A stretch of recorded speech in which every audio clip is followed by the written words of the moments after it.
Hello and welcome to the Yarnings Podcast. I'm Christine and I'll be your host. This is episode 70. It is Thursday, October 23rd. Yes, that's correct. And it's bright and early in the morning. I'm trying to record a podcast, or at least the first half of the podcast, before the renovation noises start happening. And so we'll see how far I get before my brother, the contractor, appears. So, welcome back to my craft room. I appreciate you putting up with the difference in quality and sound volume while I was on the road the last few weeks, but it sure was fun to get to talk to you guys from the car. I'm glad that I got back into a weekly podcasting schedule while that happened, and it was definitely one of the fun parts of the road trip. So, let's move into some life stories. So yes, I am home again. Made it through the trip. Got to do some interesting things while we were gone. I can even split stitches while I'm talking. We had a good time. There were ups and downs. I had a great time visiting with a friend. I got to do a lot of crafting because we were in the car, and that was really great. And now we're home, and the renovations are in full swing here. My brother's been working on this job since, I think, the Tuesday we were gone, and so he's made some good progress, and I wrote a post about where we were at on this week, Monday, so 4 days ago, as far as what the befores and midway point looked like. Well, it's not quite the midway point. It's more like the first phase. So we did the demolition of the countertops, the floor got pulled up, and those kind of things were started. The backsplash got taken off. And so this week, the floor has gone in. We now have flooring everywhere in the downstairs. The bathroom was the last piece of the puzzle, and that got done yesterday. Getting patching done of some of the dings in the wall before painting, and just getting ready for the next steps in the process. So it's exciting. Right now, we're eating in a very small little corner of the upstairs hallway. The TV and chairs are shoved into my exercise room so that we have a place to watch TV and all that. And yeah, so everything's kind of in a small space. All the boxes of the drawers for my cabinets, the cabinets did get installed. All the drawers for that part of the process are up in our bedroom. So everything from downstairs got moved elsewhere, except for the biggest game shelf. And we're eating food that doesn't require a lot of dishes. We're eating on paper plates. I'm getting to use my strawberry shortcake paper plates that have been sitting in a box since I got them many birthdays ago when the resurgence of strawberry shortcake happened. So I babbled on about the renovations, but I will show you again because I don't know how well these showed up in the car. My beautiful blackberry jam is that one, and Metropolis, and those will be set off by white cabinets and white trim and beautiful desaturated brown flooring. I should have brought a piece of the flooring up. There's bits and bobs of leftovers. So maybe next week I will remember to do that. All right, so I think that's all the life stories for today. You can go look at the post on my blog. I'll link to that in the show notes in case you want to see some of the before and after pictures. But besides that, just trying to stay out of the way of my brother while he's working hard and getting back into a little bit of the swing of things. This coming week will be a little different because I'll have dentist appointment, and so just things shifting around, and that's all happening. So let's move into some yarnings and adventures in knitting. I am wearing the finished object that I told you guys about last week, 2 weeks ago. This is the Madame Entrechot. I was calling it my Madame Rustica because the hand spun is nice and rustic. You can see the back has a little bit of a ruffle below the band. The band goes all the way around up here, and I did an interesting stitch pattern that wasn't in the pattern. I can wear it open or I can wear it partially closed. I just have it attached with a little bobby pin. And it's really fun. I am excited to use up this hand spun. This was the hand spun that I'd spun singles of in 2012, and I finished it this summer. And it's cable plied, so it really pulls all those colors together. You can see all the tan and the purple and the burgundy really well. Modifications I did a little longer just to use as much of the hand spun as possible. I had that much left. I alternated skeins throughout. The only spots that didn't have the alternating skeins are the garter on the bottoms of the sleeve and the garter on the bottom here. I did do short rows on the back just to make it a little longer. That was in the pattern, but it was an optional feature. Not sure if this is the right shirt to be wearing with it, but I am. And yeah, the fiber was Blarney yarn. You'll see some of that in my stash enhancements that I got at Black Sheep this summer of 2012. Yeah. And yeah, it's very nice. It did have an awfully lanolin-y smell. It lost a little more dye, and so I washed it. I wrung it out in my salad spinner and decided it was still a little too lanolin-y, and so I soaked it again.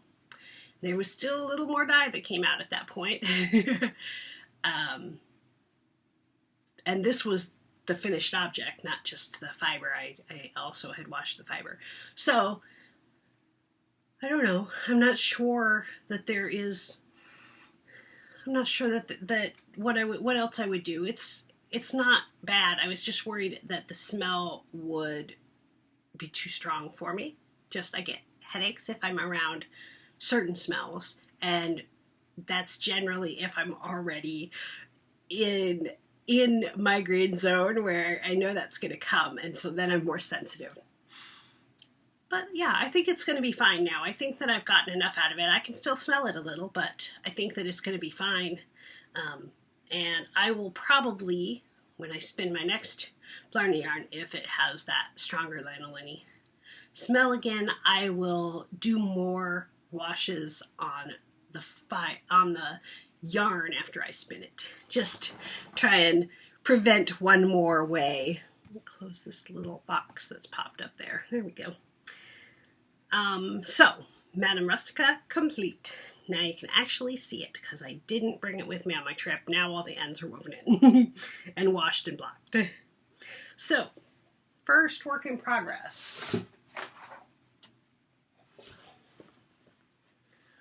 This is On the Motorway.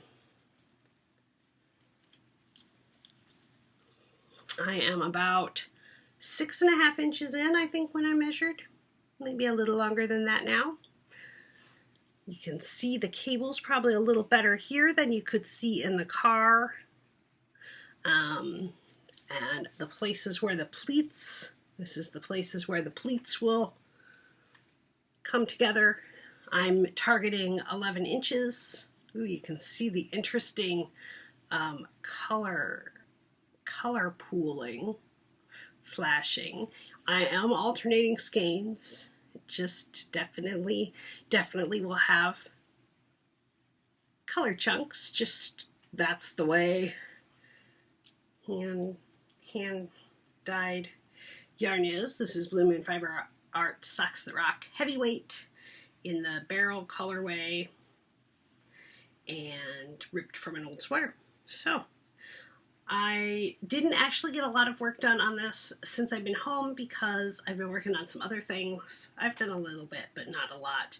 And the amount of yarn that I have just makes it a little hard to carry with me when I go to the library. Maybe if I go up to Starbucks today, I will bring it with me, because it is going to be lovely. And I would like to have it a little closer along by the end of the month so that I can cast on something for Nana Swaymo. Nana Swaymo, National Knit a Sweater in a Month. I did that last year.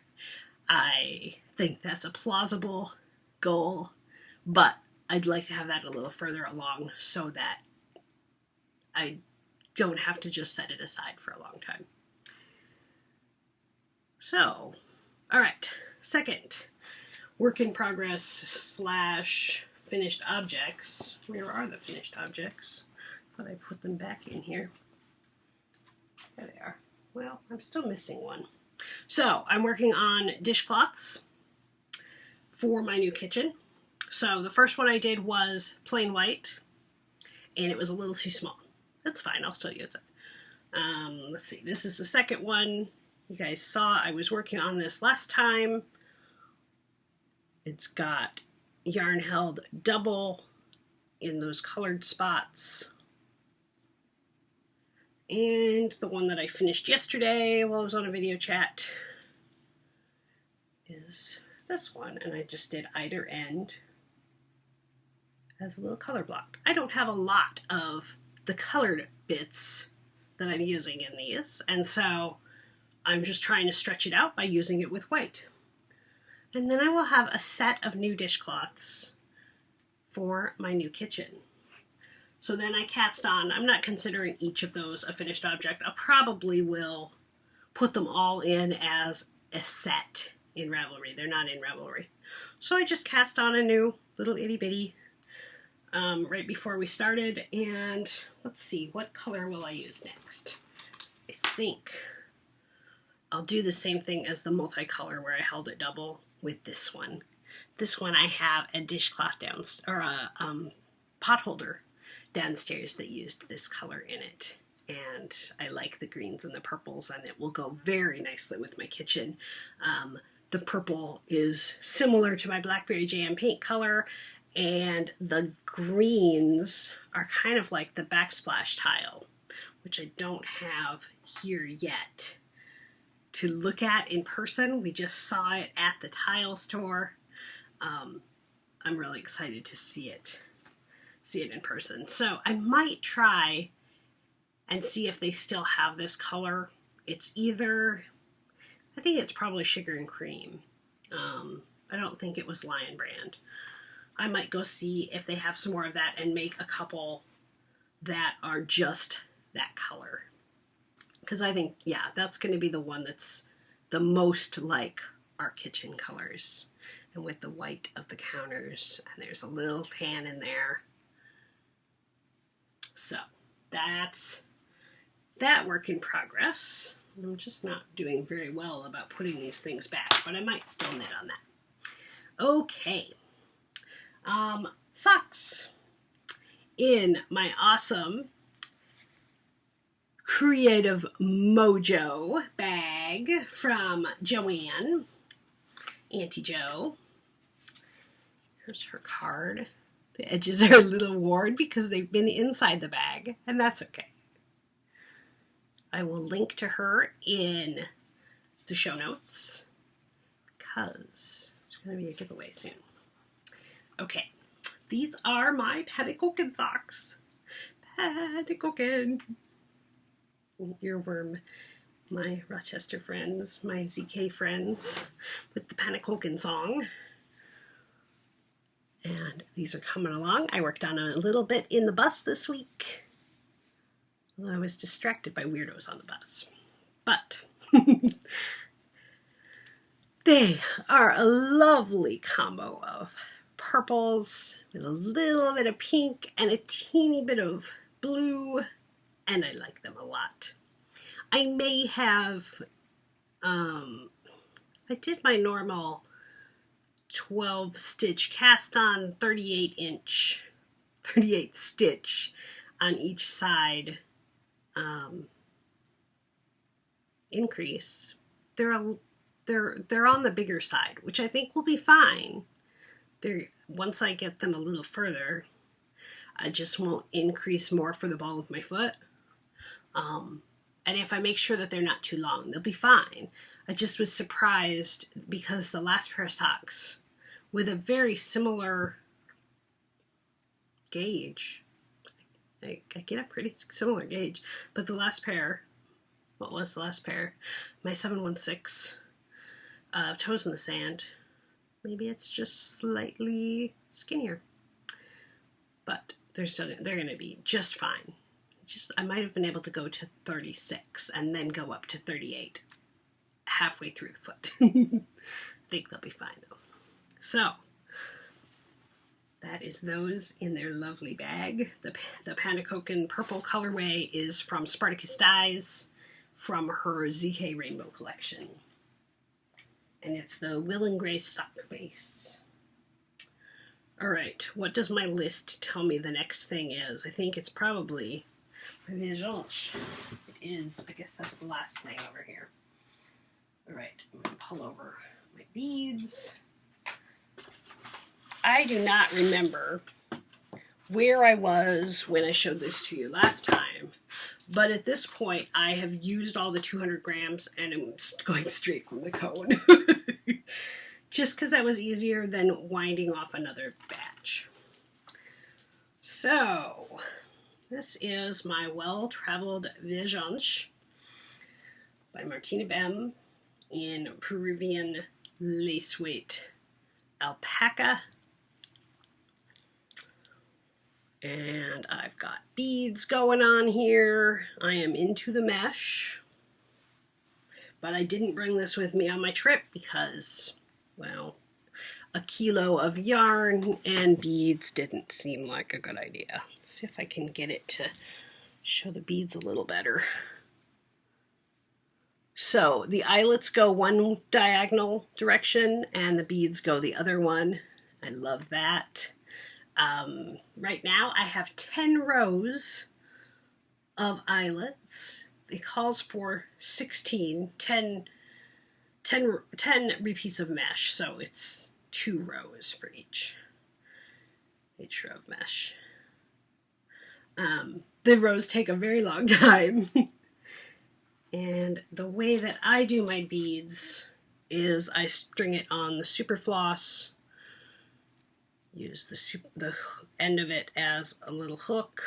Let's see, there you go, you can see that. And then I just keep reloading this until my super floss gets so worn out that I need another piece. I still have that many beads in my little snapware, so I've still got plenty. A single round doesn't take me a whole filled super floss. I think I've refilled it maybe 3 times since I started. And so I'm hoping that I'm pretty sure I'll be able to do a picot beaded bind off if I don't put a bead on every picot. Kind of like I did with my Nuvum. I've got 3 different colors of beads in there that I just put in, and I'm putting them on randomly. So it gives it just a nice little bit of variation that you can't quite, you can see it if you look, but it more just gives it dimension without being too obvious that it's 3 distinct colors, and I really like that look. I'm really glad that I did that, even though it's not a huge obvious thing. And the lights, I think, are just shining just wrong on here that you can't see it well at this angle.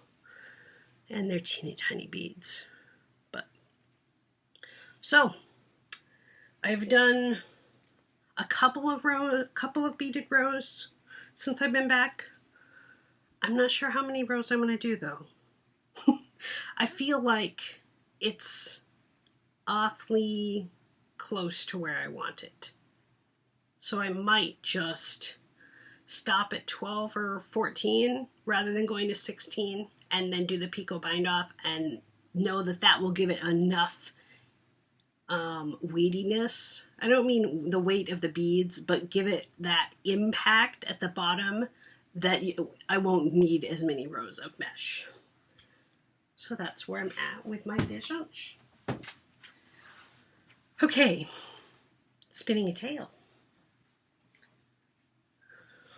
You guys saw that I was working on my knitting and color fiber. It's in the bottom of my container, knitting and color. Sarah Chambliss, the proprietress of this dyeing company.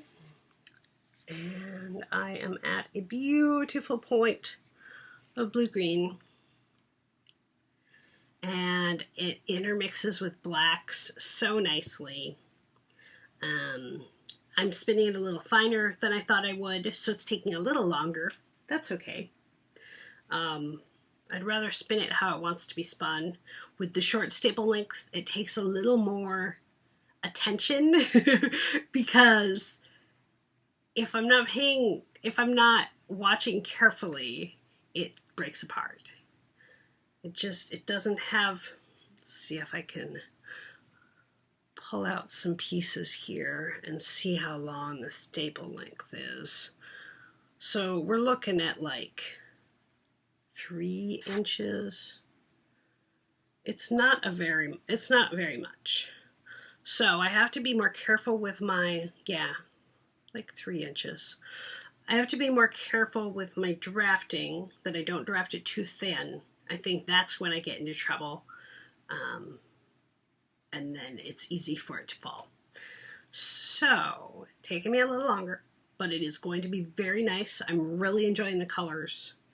And it's nice and soft. It's a really nice, soft merino. And that's the ultralight at night colorway, I believe. So, spinning a tail. Okay, let's not let that fall. The third craft, I am auditioning names in my head for what I want to call this. Something about stitching memories or a thread, something along the lines of thread. I don't know. I want something more sewing related than just multi-craftual. So I'm calling this episode Trifecta because I am enjoying seeing how many of the 3 crafts I can work on each day. So this is my English paper piecing. I now have, what did I say, 16 flowers. So a flower is 7 hexes. So they're basted and seamed together, but I can show you more closely how teeny tiny my stitches are there.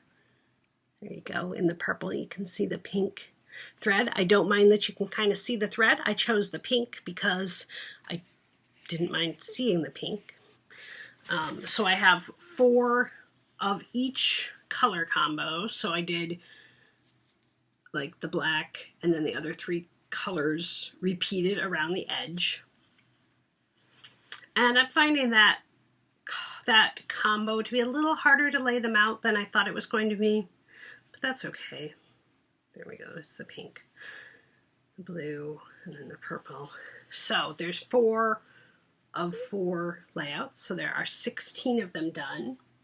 And then yesterday I basted up the rest of the 56 hexes that I had cut out.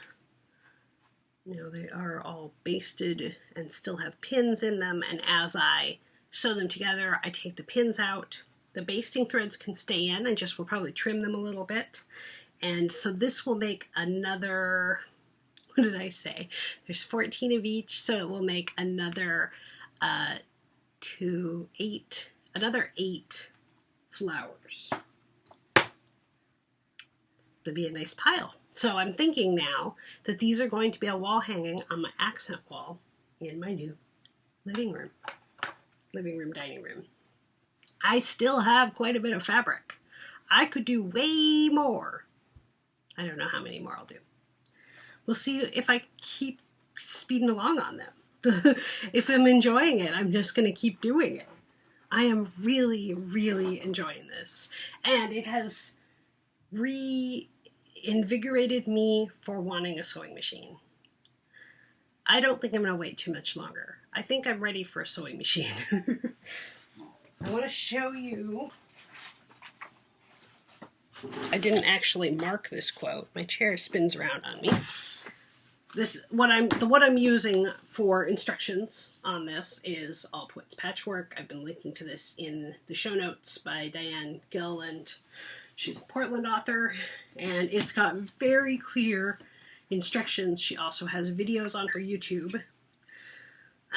And so then I checked out another book from the library that used some similar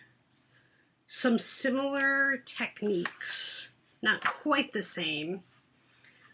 Oh, let's see if I can find it.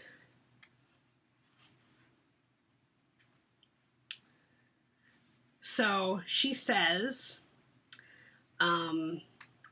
being in general a fairly impatient type, I never thought I would take to English paper piecing. Too much work, too much time. But in reality, I find it highly therapeutic. Snuggled up on the couch in the evening, at the playground with my girls, or on a long car ride, I take my hexagons with me. 1 or 2 here and there, and before you know it, you have a block. They are a perfect fit for an urban quilter. I like that word, that terminology. Hexagons can be slipped into your bag and stitched up in no time on the commuter train. They are so wonderfully portable, quilting's answer to knitting. And that's probably why I like this. It really is a similar portability to knitting. I don't have to do a lot for it to feel like I've accomplished something. And the little teeny tiny pieces means I don't have to carry around a lot of stuff. I really wouldn't have to carry around this whole bin. I could carry around smaller. I've just been enjoying having all the things with me because I've been traveling, but I definitely could be carrying around a smaller little bunch of a flower's worth of hexagons and stitch that up. And so while this book didn't have as many helpful tips, it had some really good information and thoughtfulness about English paper piecing. So this is Hexagogo by Tasha Breacher. So that one is from the library. The other one I own. So there you go, a little now reading along with my stitching section. But yes, I think a sewing machine is quickly in my future. And I've still got some birthday money from April that I'll use towards getting some supplies like cutting mats and that kind of stuff. So I think it's time. I think I'm not going to call it a Christmas present to myself, but perhaps a you've survived the kitchen renovation gift to myself. I think that might be the way it goes. So there we go. All right. Knitting community. Do I have enough time? I think so. All right. Knitting community. Oh, I was going to grab these. Hold on just a second. Maybe I can grab them. I'm just going to get them out and make them look all nice and tidy. All right. Excuse the crinkling. We have a Convocal quarter ending. And to celebrate that, we did a prize drawing. So I have already done the random number But we have some lovely, lovely donations. So this amazing bag is Rainstorm Studios, who is also a Christine with a K, and she was at Zombie Apocalypse. This is her large window bag. So this front section is a window. Isn't that cool? So then you can see what's in your bag. Oops, I dropped her cards. So this is Christine Matthews. She is Willow Rose on Ravelry. She's from Florida. I'm going to stick one of the cards in there. And then we also have Riot of Color.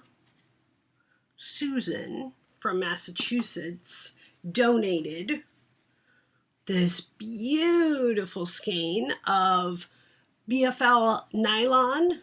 It's 464 yards, so it's a nice generous skein in her colorway Octopus's Garden. Isn't that beautiful?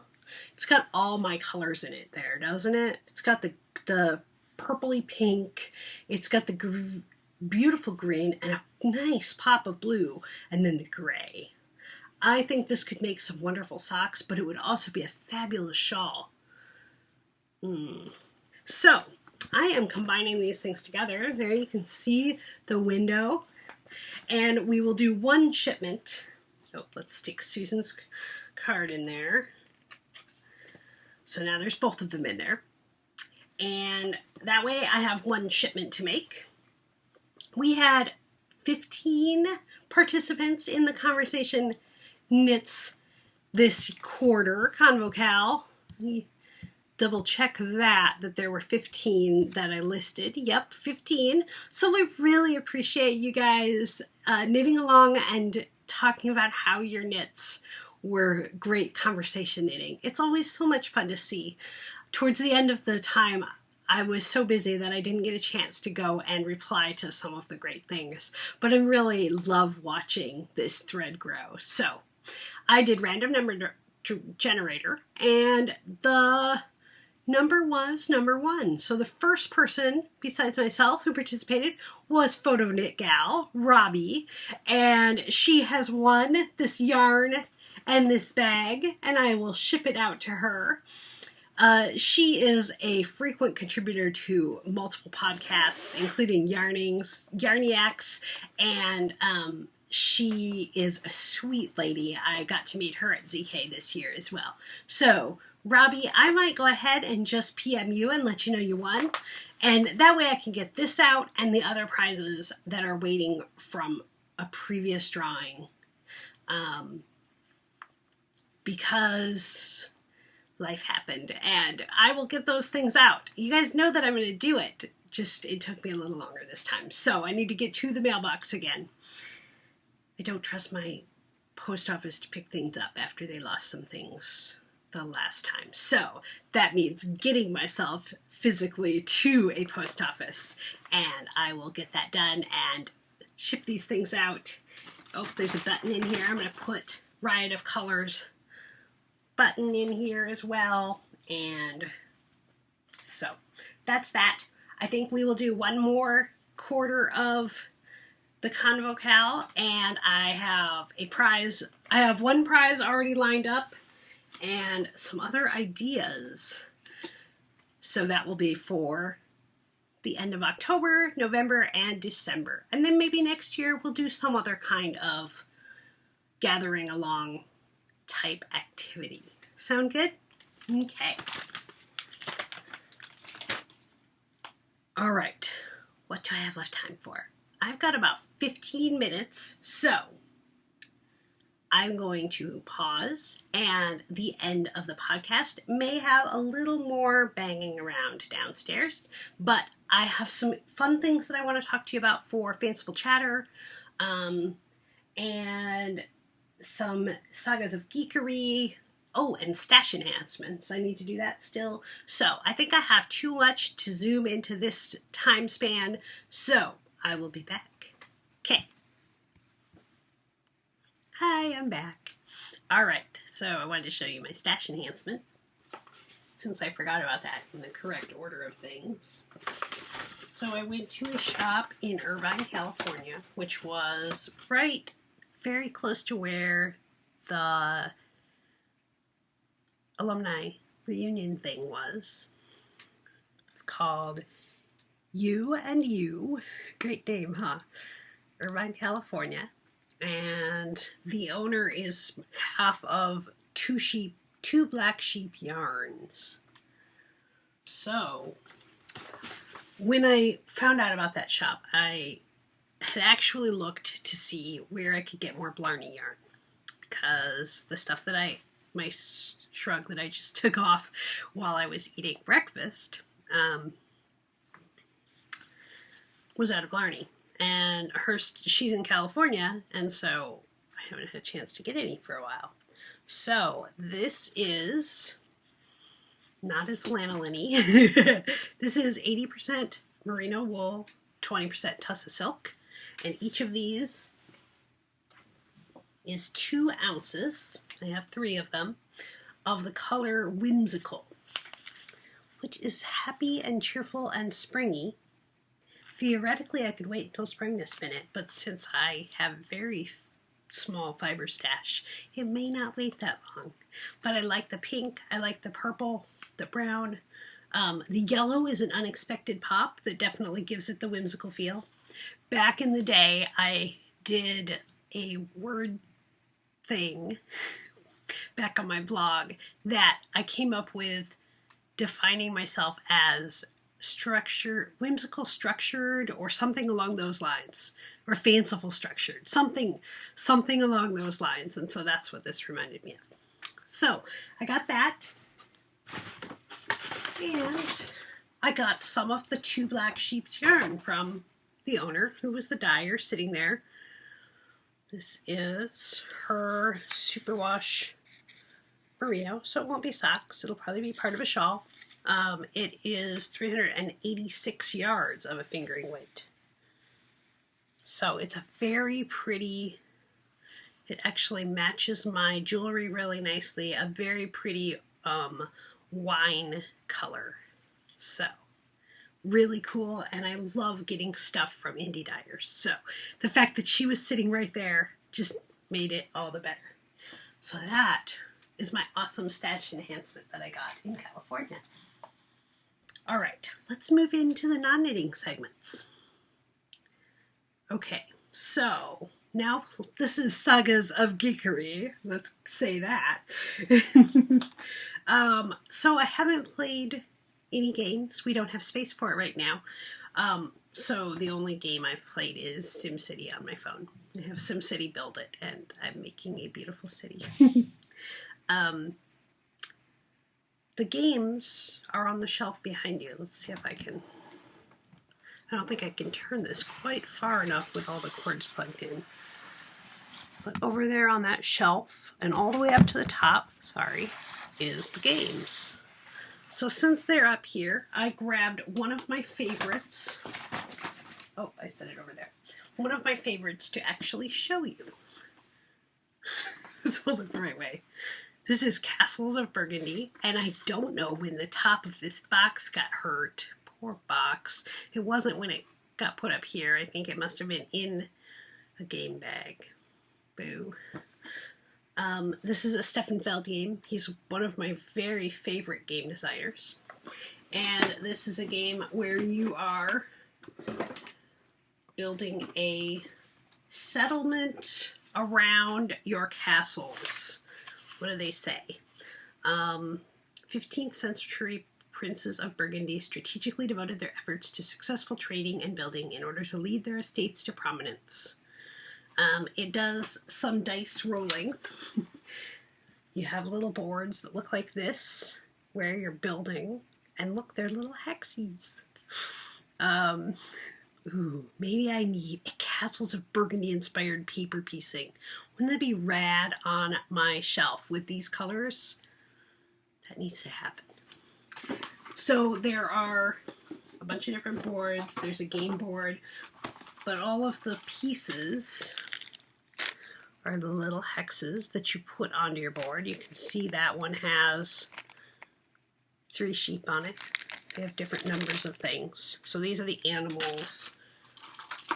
There are a wide variety of hexes. These bags are all hexes, and I just lost the buildings. And then you're rolling your dice and moving things from the game board onto your personal game board, your little city settlement. It's a very fun game. If you have not gotten to try it, I hope that you'll get a chance. Maybe it will be in your local game store's library and you could try it out. It does take a little getting used to because there are a lot of moving pieces. But once you get going, it's fabulous, and you can knit easily between turns because you can see all the things in front of you. You don't have to be holding any cards. It's just all visual in front of you. So I can be knitting, looking at all the options, and then hold my knitting in one hand while the other hand is taking the options. And so it's excellent for that once you get going with it. So, Castles of Burgundy. Okie dokie.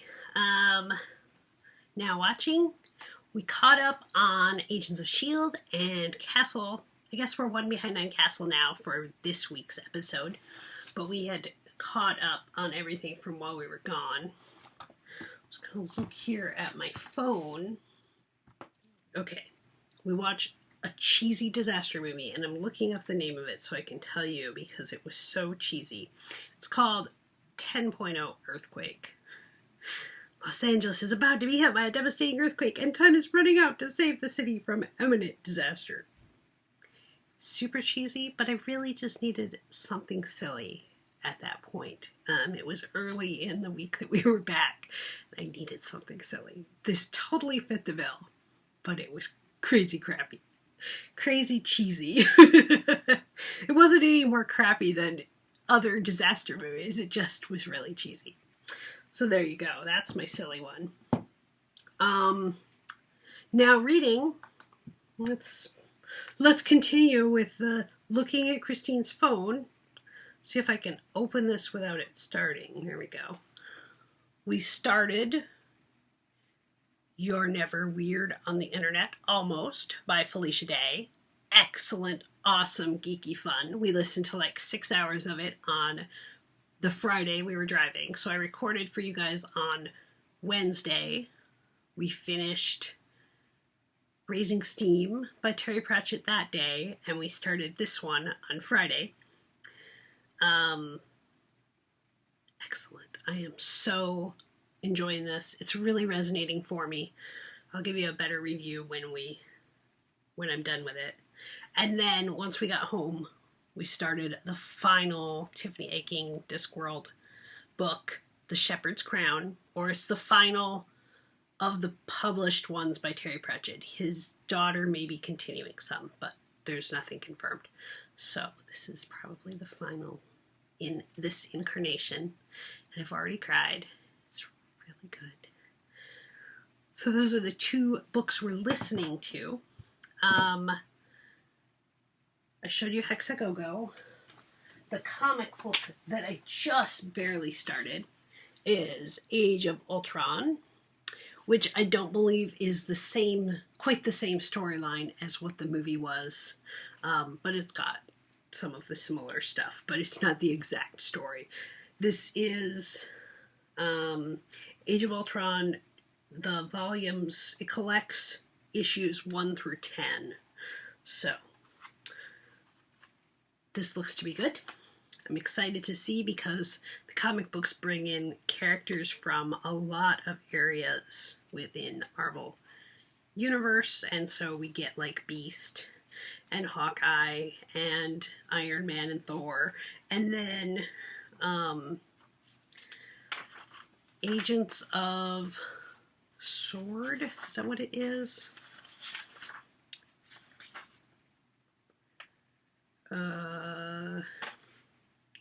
Yes, Sword.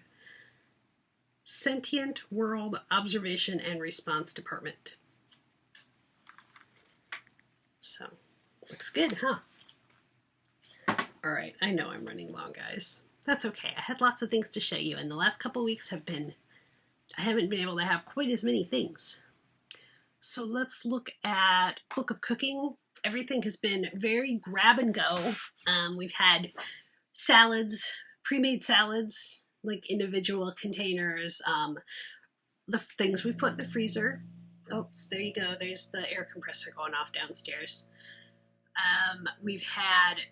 We've been able to jazz up our frozen stuff like mac and cheese by having freezer veggies that can be microwaved in the bag and use less dishes.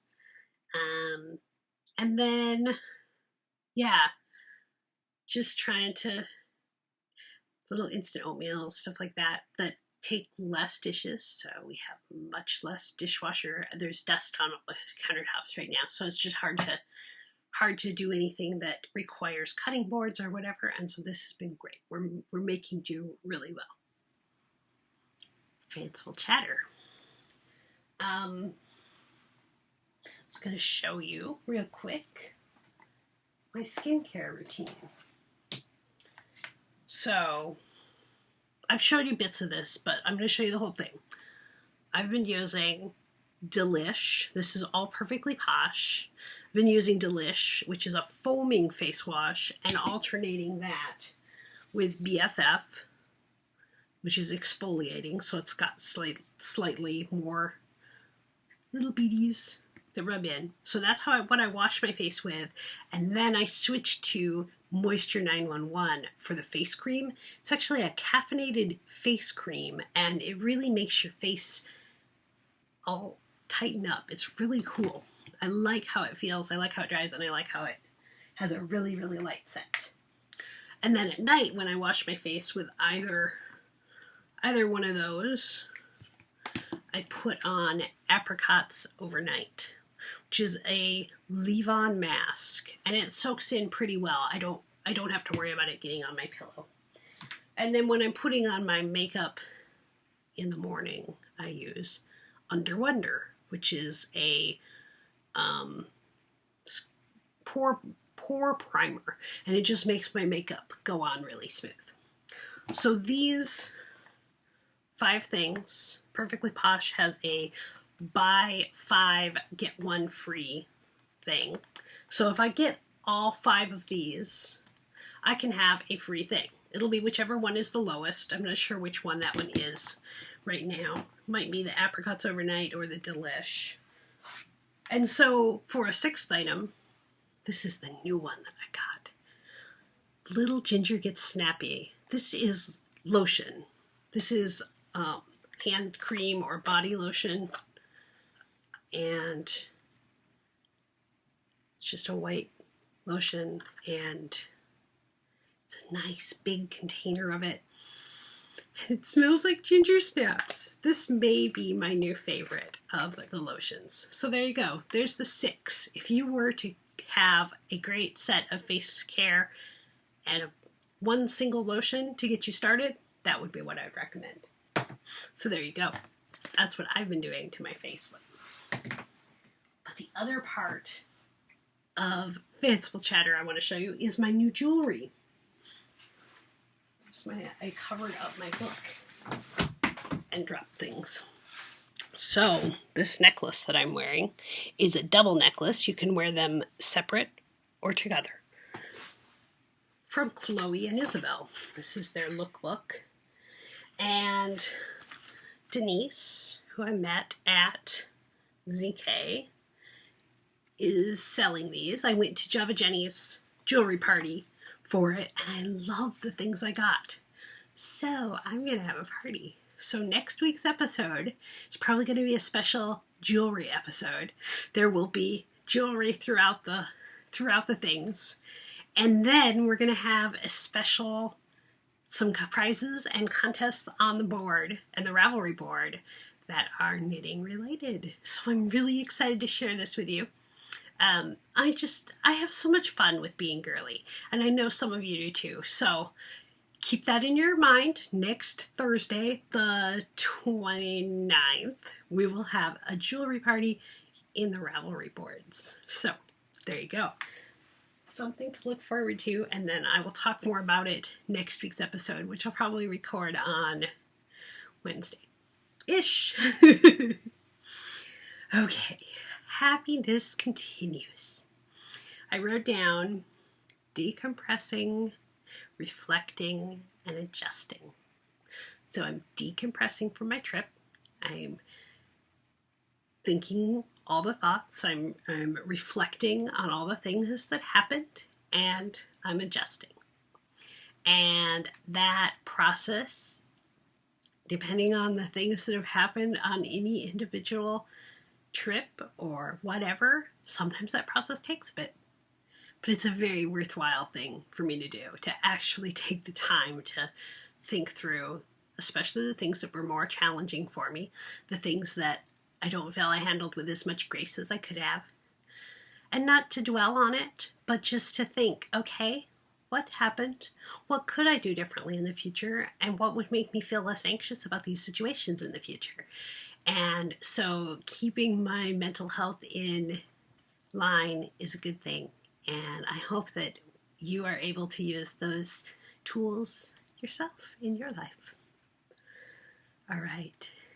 I'm going to say goodbye now.